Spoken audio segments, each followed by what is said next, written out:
Hello বন্ধুরা, আর এই দেখো আমি এখন রান্না করতে দাঁড়িয়ে গেছি। আর এখানে হচ্ছে সয়াবিন আলু দিয়ে একটা তরকারি করছি। ঠিক আছে, আজকে কি রান্না করছি সেটাই বলছি। সয়াবিন আলুর তরকারি। এখানে একটু আলু সিদ্ধ করতে বসিয়েছি। এই আলুটা শুকনো লঙ্কা আর ভাজা পেঁয়াজ ভাজা রসুন দিয়ে মাখবো। সাথে করেছি আমাদের গাছের পেঁপে দিয়ে পেঁপে ডাল। তো আমার বাবা পেঁপেটা ভীষণ খেতে ভালোবাসে, আর ডাল হলে আমার বাবার আর কিছু লাগবে না, তাই তো বানিয়েছি পেঁপে দিয়ে পেঁপে ডাল। আর আরেকটা জিনিস আছে দেখাচ্ছি, এইটা না মাছের তেল, সেই পয়লা বৈশাখের দিনকে বড় কাতলা মাছ এনেছিল, তার তেলটা আছে। তো ভাবছি আজকে এই তেলটা দিয়ে পেঁয়াজ দিয়ে একটুখানি কী বলে ঝাল মতন করে দেব। আর এখানে কিন্তু শুধু আমি তরকারিগুলোই করছি, আর ভাতটা কোথায় করছি চলো তোমাদেরকে দেখাচ্ছি। তো এই তো এখানে হচ্ছে বাইরেতে আজকে ভাত বসিয়েছি। আজকে না, কদিন ধরেই আমি বাইরেতেই ভাত করছি জনতাতে। কারণ না, জনতাতে বাড়িতে এসে দেখি অনেক তেল আছে, বুঝলে বন্ধুরা। তো আমি ভাবলাম ঠিক আছে চলো, তেল আছে সেকালে বাইরে তৎক্ষণ ভাতটা বসিয়ে দিই জনতাতে। এই যে ভাতটা বসিয়ে দিয়েছি, ওর মতন আস্তে আস্তে হচ্ছে। আর কদিন পরে কাঠের জালে করব, তো চলো তোমাদেরকে দেখাচ্ছি। এই দেখো কাঠ ভর্তি, আরও আছে ওপারে, ঠিক আছে, প্রচুর কাঠ। তো ভাবছি কদিন পরে কাঠের জালে করব, ওই জন্য এখানে কেরোসিন তেল একটু ছিল ঘরেতে, সেটা দিয়ে আজ যেদিন থেকে এসছি কিন্তু এখানেই ভাত হচ্ছে।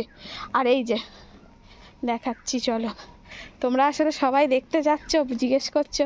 এই দেখো সামনেটা কি সুন্দর পরিষ্কার করে দিয়েছে, দেখেছো তো কি সুন্দর আমার বাবা। আর এই দিকটায় এখন একটু বাকি আছে, এখন এইটা ধরবে।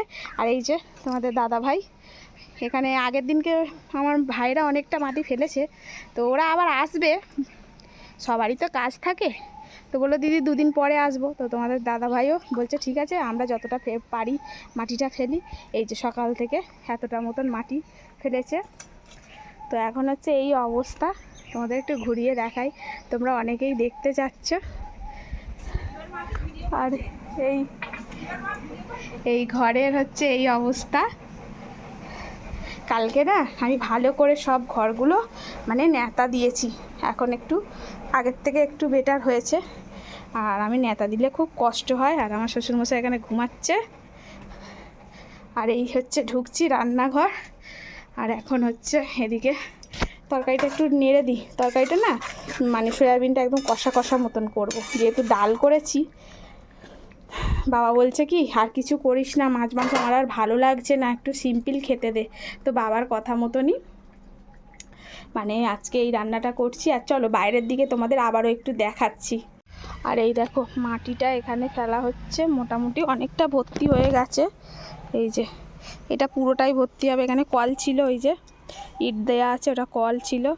আর এই দেখো যখন প্রথম দেখিয়েছিলাম কী হারে জঙ্গল, আর এইগুলো পরিষ্কার করে আমার বাবা আগুন দিয়ে একদম পুড়িয়ে দিচ্ছে, নাহলে আবর্জনা হয়ে থাকবে। এখন দেখো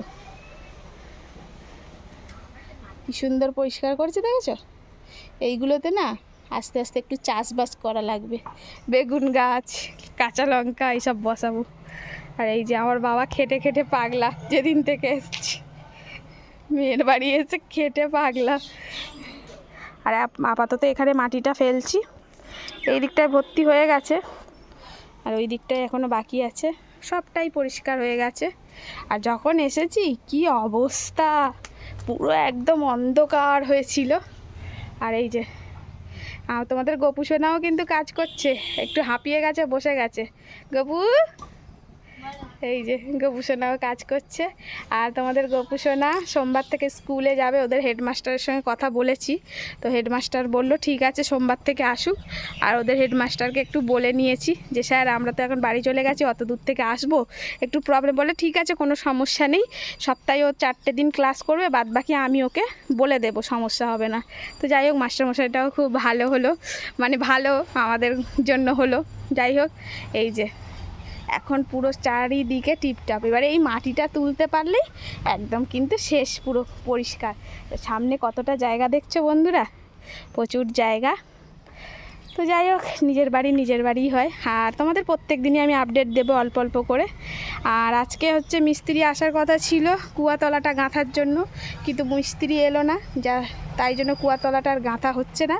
দেখা যাক, তো হয়তো কোনো প্রবলেম হয়ে গেছে। তো এই কুয়াতলাটা না গাঁথলে না বর্ষাকালে যত নোংরাগুলো গিয়ে কুয়ার মধ্যে ঢুকে যাবে, তাই কুয়াতলাটা গাঁথাটা খুবই জরুরি। এই যে, আর কুয়া থেকে জল তোলাটা খুব প্রবলেম হয়ে যাবে বলে ছোট্ট একটা মোটর কিনে নিয়েছি। আর এই যে মোটর দিয়েই জল তুলে এখন কাজ সারছি। আর এই মোটরটা একটু প্রবলেম হয়, প্রত্যেকটা দিন এই মোটর আমাকে ঘরে তুলতে হয়, আবার সকালবেলায় এখানে খাটাতে হয়। এইটা আমার এখন একটু প্রবলেম হয়ে যাচ্ছে, প্রতিটা দিন মোটর তোলা আবার বের করা একটু কষ্টকর।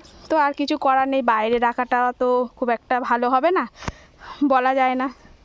এই হচ্ছে এখন অবস্থা। আর এই যে আমার বাবা বাড়ি থেকে নিজের ভ্যানটা নিয়ে চলে এসছে, কারণ টুকিটাকি যা কাজ হবে বাবার গাড়িতে করেই মানে মালপাট টুকিটাকি আনা হচ্ছে। আর এই ভ্যানে করেই এই দরজা দুটো নিয়ে এসছে। এইগুলো কিন্তু আমাদের পুরাতন দরজা, এগুলো সব কিন্তু তখন ঘরের দিনের দরজা, শালকাঠের, বিশাল শক্ত। আপাতত বাবা বলল এই দরের থেকে এটা অনেক বেটার, আপাতত এইগুলো লাগানোর জন্য। তো যাই হোক, চল আবার পরে তোমাদের সঙ্গে আবারও আপডেট নিয়ে আসছি।